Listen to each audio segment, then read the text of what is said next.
kind of lifestyle and everything. But it seems to me like, and I don't know when, and I'm just curious, and if you don't want to say that's cool, but if you want to share that story, when you met your husband, were you already still going on that life journey? And was that part of the conversation that you had to have with him and everything? Because I know that sometimes people get I've been with my husband for a really long time. I mean, I've been with my husband. My husband and I have been married for, it'll be 15 years actually in November, and we've been together for 18. We met in 2000. And actually, when I met my husband, I was just coming off the tail end. It was my 30th birthday. I had taken off about 90 pounds before I met him. I met him randomly at a bar, and then I took off like another 40 or so pounds while I was with him, and then I quit smoking because I smoked back then, and I started to put weight back on. And then a couple years went by, and then I took off 60 pounds, and then I put weight back on. So he's been on this journey, and subsequently, you know, since I started my wellness journey in the start of 2017, my husband's let go of 40 pounds. Wow. So when you hear of other people that are going on these wellness journeys and everything, and I know that wellness is very much of a thing that has become very, I won't say trendy, but it's become very popular now. People are trying to eat better. They're trying to live better. At least that's what they claim. But when you're thinking about the wellness journey, what advice do you give to people that is your go-to advice when you are finding friends or even strangers that are going on the wellness journey? Like whether that's like you just mentioned, you were used to smoking. I've got friends that are smokers, or maybe you've got friends that have done other kinds of things that they were involved in, whether that was drinking, whether that was whatever. But whatever it was that they're trying to do to make themselves better in their life, what kind of advice do you give them?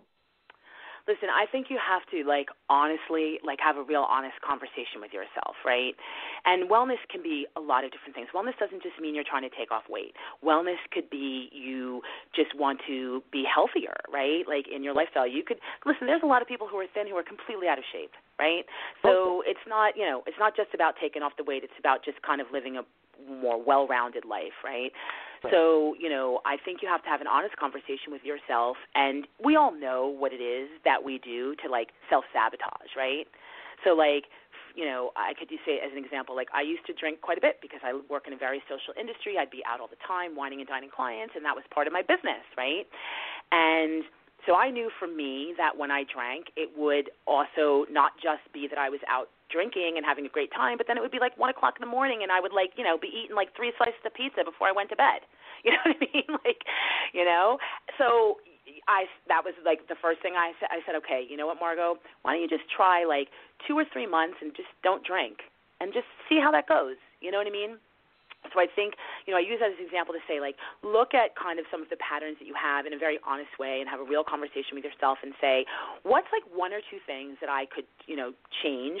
And I'm not saying you have to change it forever, but maybe temporarily, just to kind of get myself, going on this road, right? And what ends up happening is that, I said, I'm going to change. I'm not going to drink for 3 months or 2 months or whatever it was. I ended up not drinking for almost an entire year. Because as I went down the road and as I started to feel better, I realized that was not making me feel good. And I just want to feel like this. I don't want to feel like that. You know what I mean? Right. I think that, actually reaching out to your friends. I have a couple of girlfriends who they work out very regularly, and they always have. And for some reason we never worked out together, But now we work out together. We share the cost of a private Pilates instructor so that it makes it affordable for all 3 of us, so we can get in there and do what we want to do. Finding if you do go to a studio or you're going to a gym or whatever it is that you like to do, that's a regular part of your habit, because I think it's important to, I'm not saying you got to work out 6 or 7 days a week, but some type of physical activity, just to get your heart rate going, because it's not just about your physical body, but the endorphins that you release and all of that stuff is your mental. When you can get your mental on board with your physical, everything will fall into place. You know what I mean? Oh, yeah, definitely. Because like I said, I know that too often we're too easily tempted to not go do the exercise, even though it might be there that it's available to it and easy access. I mean, I live in an apartment complex. There's a gym right down in my apartment complex. Have I actually used the gym? No. But I mean, like I said, that's part of me just kind of like doing self-sabotage. I mean, I know it's there. I know it's available. It's free. It's part of the rent. You would think I would go down there and use it. But a lot of times we find excuses, whether it's our busyness, whether it's whatever's going on, that we don't use it even though it's right there and everything.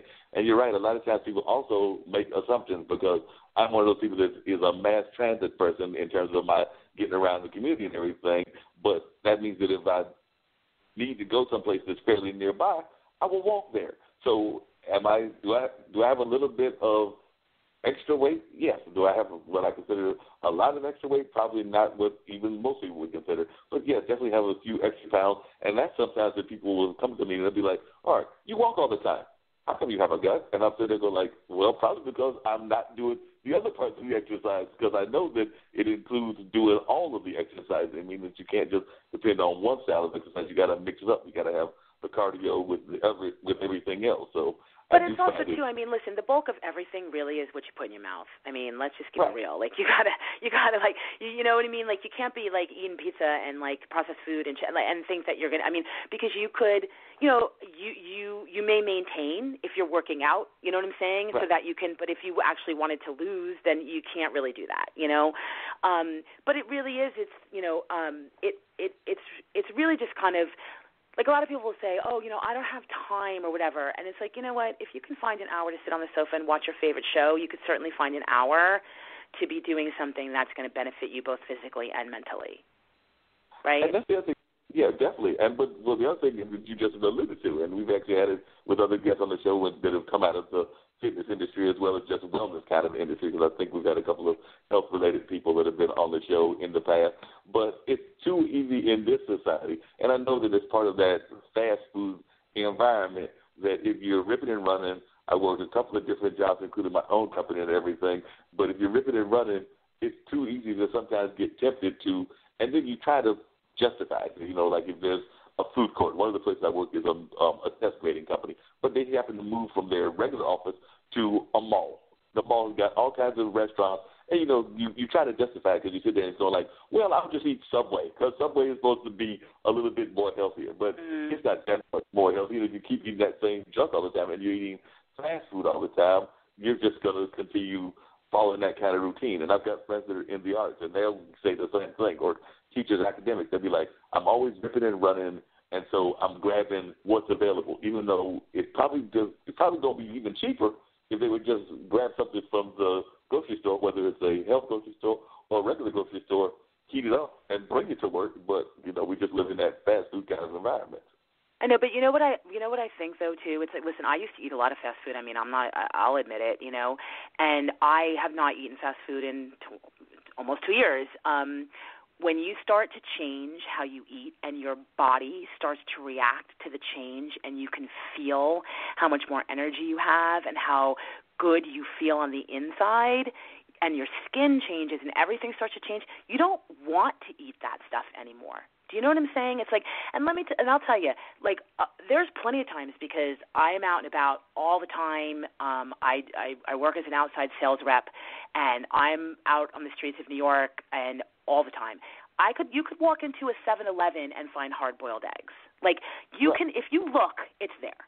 Do you know what I'm saying? Like, you don't have to, and 2 hard-boiled eggs would keep you going for, like, a while till you maybe could find a place where you can actually have a real meal. And I'm not saying I don't eat a salad every day, and like I eat what I enjoy. I eat mindfully. I try to make sure that what I'm eating is going to keep me fueled and full for long periods of time, you know. And everybody's body is different and but I also think it's super important to eat things that you like, because I know for me, like, if I eat a meal and I don't feel satisfied, I'm just going to be looking for something else in like an hour, you know? Right. So, yeah, you're right. But it's, you know what I mean? But once you start to really change your like, if you said, like, that was one of the things I said. I'm not eating fast food for 2017. Something, you know, and my husband, he was always like, how come whatever you're doing, I got to do? And I'm like, because, you know, like, you're doing it with me. But, yeah, and then, you know, here we are almost 2 years, and, like, I just don't eat fast food. I know how that used to make me feel, and I don't want to feel like that. you know, and your body, like, responds to that. I mean, your body responds to it from feeling bloated or gassy or whatever it is, and, like, that doesn't feel good. That's true. And then sometimes you get caught up in, and I was just wondering how you dealt with it as you were going through your wellness thing, because I also know that sometimes you get caught up in things that it seems like they would not be bad for you, but they're probably not the healthiest things. I mean, I know that they're probably not doing the greatest things for my kidneys, but I am a Southerner, so I'm not going to lie. I'm one of those people that if I go to the restaurant, I'm grabbing a sweet tea. Okay? I have friends, including brothers, that tease the heck out of me. They're like, Mark, you know that's not good for you. It's sweet tea. It's all loaded with sugar. I mean, that's why they call it sweet tea.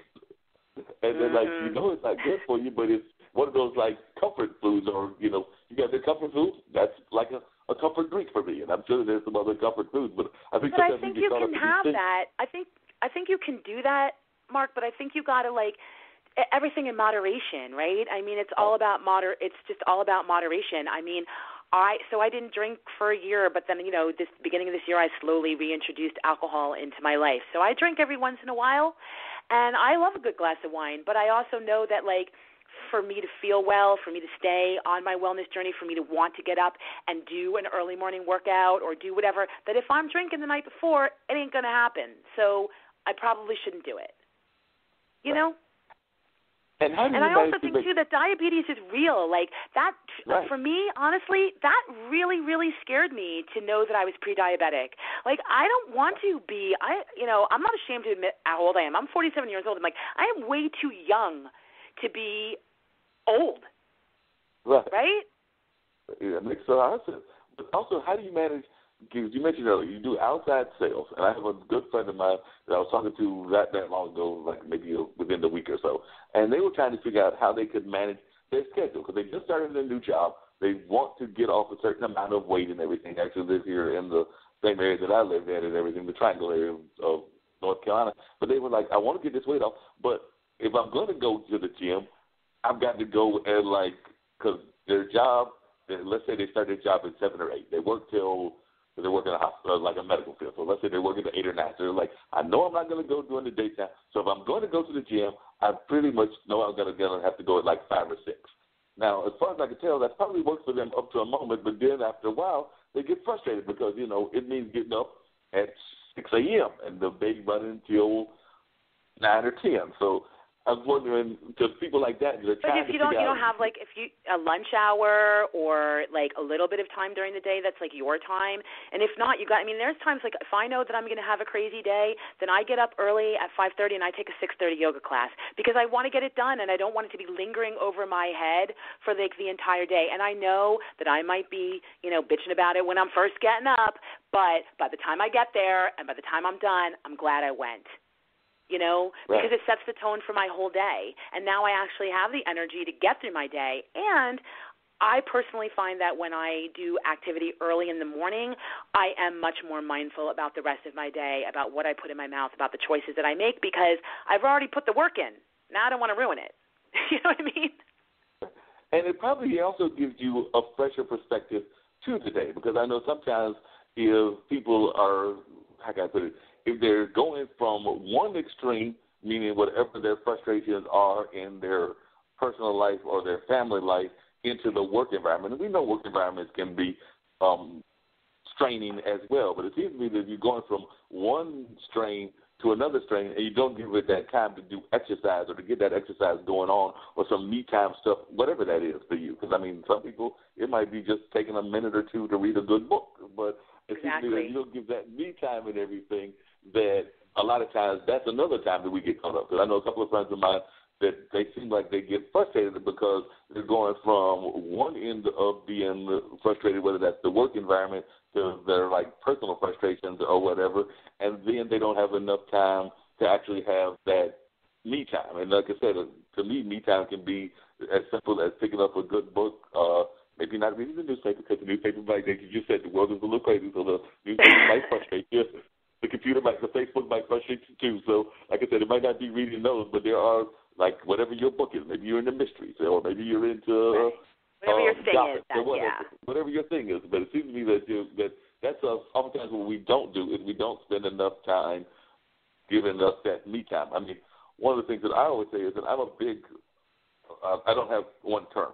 but I'm a big fan of pets. And part of the reason that I like pets is because I think that the one, for the most part, is, I mean, yeah, they're going to want their time too, but part of that time is a calming.